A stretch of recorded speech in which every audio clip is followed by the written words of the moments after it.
Fellow South Africans, it's me again. Before you go to bed, I want you to listen to this video. I have posted it before on my YouTube channel, probably like 4 or 5 months ago, because I want you to understand something.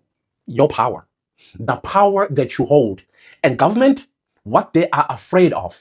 Hello everyone, welcome back to my YouTube channel. It's your girl Imelda. Guys, let's talk about what is trending. So I saw this news of our brother saying South African government is afraid of South African citizens. Hey, I know only South Africans can pull this one. For us, we are scared of our government. And in South Africa, it's the government that is scared of the citizens. Oh my God, these people, you're so making me proud and shy at the same time. Like, I'm so proud. How I wish I was a South African. This earth would have been small for me. I'm telling you people, government scared of its citizens. Because when these citizens get mad, even the government cannot contain them. Like, guys. Anyways, guys, if you haven't subscribed to this channel, please do it. Like, share, and subscribe. Don't forget to leave your thoughts in the comment section while you listen to what our brother have to say. And my reaction will be at the end of this video, so please stay tuned. They are afraid of you when you do what? Unite. And when you are united, you speak one language, don't you? Exactly. That's what every government on this planet is afraid of. South African government itself is afraid of that. They know very well that if they ever speak against the 30th of June 2026, they are in trouble. And they are afraid also for the 30th of June 2026 because they have no idea what it could turn into. Remember the Arab Spring, and I'm not encouraging it. I'm just saying, when people are gathered and when people say, no, this is an opportunity for us to change things around, they utilize that moment. So I'm going to show you a video. And when you are listening to this video, please listen to it with the South African perspective, because she speaks on the American perspective. So replace the American perspective with that of South African perspective and understand there are things that you are going to pick up. For example, pattern. The pattern that they have readopted. Well, before Black people, what happened to us? We were suppressed, we were oppressed, and also racialized. And then we went to 1994, democracy came into play, and suddenly we are liberated or free. Only for the liberation movement that became government adopted, exactly, oppression and suppression methodology from the apartheid regime. So I've said this before, and I'm going to keep saying it, because I know that there are three things that the government hopes that you will never figure out: the patterns, the power, and the cracks. Because if you ever connect the dots, if you ever stop seeing every crisis as isolated and start recognizing the system underneath it all, it's not just awareness, it's a threat to their control. So here's your reminder: the patterns. It is the same playbook every single time. They don't invent new strategies, they just recycle the old ones, just updated for the moment. Surveillance went from wiretaps to the Patriot Act to AI facial recognition. Redlining didn't die. It became zip code-based school funding. An algorithmic lending bias. The war on drugs turned into mandatory minimums and stop and frisk policies. And now, they're rolling it all back under crime waves and border threats. They rename oppression faster than they can ever reform it. And when we do catch on, they dress it up as national security or public safety. Pattern recognition is survival. Number 2 is the power. This is why they keep us distracted. You're not powerless, you're just deliberately overwhelmed. They flood you with headlines, crisis fatigue, and fake choices. Because if people ever stopped arguing and started actually organizing, all of this shit would collapse. You think they're scared of voters? No, they're scared of coordinated strikes, though. You think they care about tweets? Try mass disruption. Every time we've made real progress, labor rights, civil rights, voting rights, it only came after the system was made uncomfortable. That's why they pay influencers to sell apathy. That's why they dangle identity as a wedge. Because divided people don't demand change. They just debate each other. They don't care how loud you get as long as you stay disorganized. Number 3 is the cracks. This system is not stable, just heavily guarded. They act like it's unbreakable, but it's not. It's fragile as hell. But held together by guns, propaganda, and fear. Corporations loot openly, but you're scared to miss work. Cops beat protesters and call it crowd control. The same law they use to prosecute you, you can use to gum up the system, but nobody teaches you that, right? And here's the part they really hope you don't say out loud.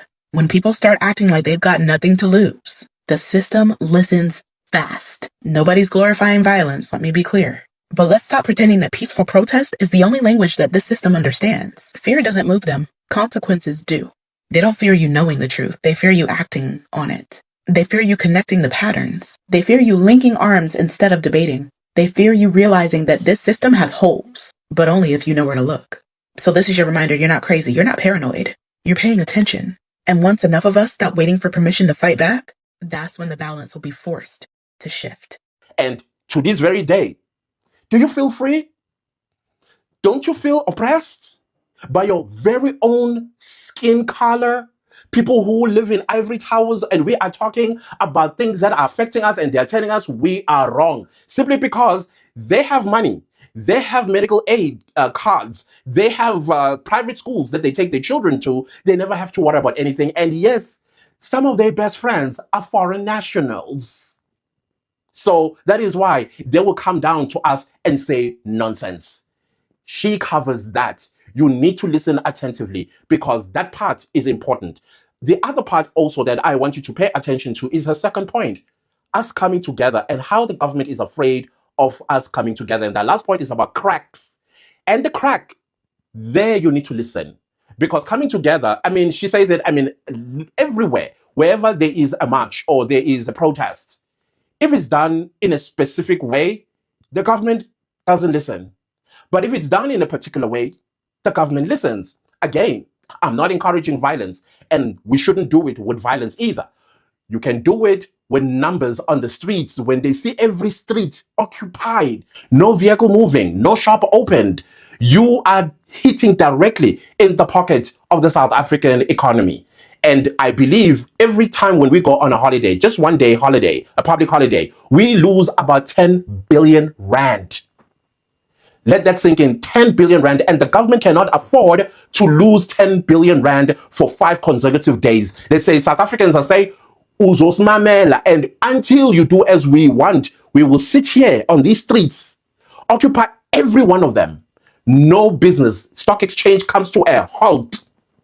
That's when the government gets up and does something for the people. You see, you did not engage in any violence, no looting. Looting is stupid, people. Looting is stupid. Let's call it for what it is. Looting is stupid. Only people who cannot think beyond their nose, that they go and loot. And the worst part of your looting, some of these people that loot, you are looting the food that we are telling you not to buy because it's poisoned. And then tomorrow you're like, guys, says Boshiwe, you don't come to any court case. Who sent you? Did we send you to go and be a hooligan? I'm not going to support a hooligan, man. I cannot. It's called stupidity. And then when a whole bunch of people die from poison, and then now you're going to be asking for 10 rand, 20 rand, GoFundMe and all of that stuff. And yet you've been told over and over and over and over again, do not buy from these people, but you go and buy. Now you're going to want us getting involved in burying you and your entire family because ninenkani. Why? Anyways, I hope, fellow South Africans, we are learning. We have already started mobilizing. And I love the fact that we are mobilizing and rallying around the South Africans for a constitutional reform. Guys, this organization is God sent. Getting yourself involved, but the most important thing, to fight any cause, you need money. That 10 rand, that 20 rand, that 100 rand, it brings the victory even closer. And those that are doing us dirty, they are afraid. Imagine, Parliament decided to respond to Prince Mtombeni, the chairperson of the South Africans for Constitutional Reform, and said, oh, by the way, those submissions that you want to take us to court about, we are sitting this Friday, the 5th of June. In my head, I'm thinking, in as much I don't like the ambush, but the message is what I am very, very proud about. It got through. It got through. Do you see now the purpose of coming together? And then we contribute the little that we have to fight the giant. The giant is afraid. Goliath.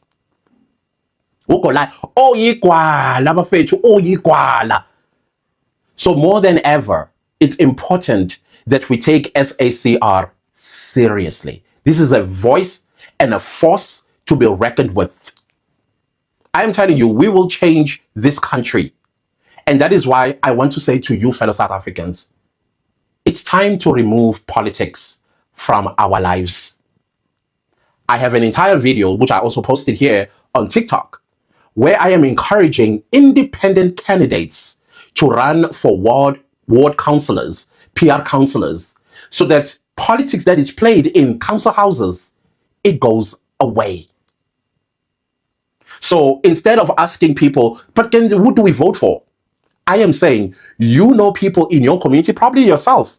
As long as you can read, write, interpret laws, and also table laws, that means you draft laws, and then you table it in council, debate it, get it voted on, and execute it. You need to learn, or you need to understand accountancy, how to count. And I'm not talking 1, 2 plus 2 is whatever. No, no, no. We're talking things like ledgers. You need to understand what a ledger is. I'm not an accountant, but that type of language, so that you understand the PFMA. You know those people. Those are the people you should vote for. You shouldn't be asking, so who do we vote for? No political party in this country deserves our vote. None.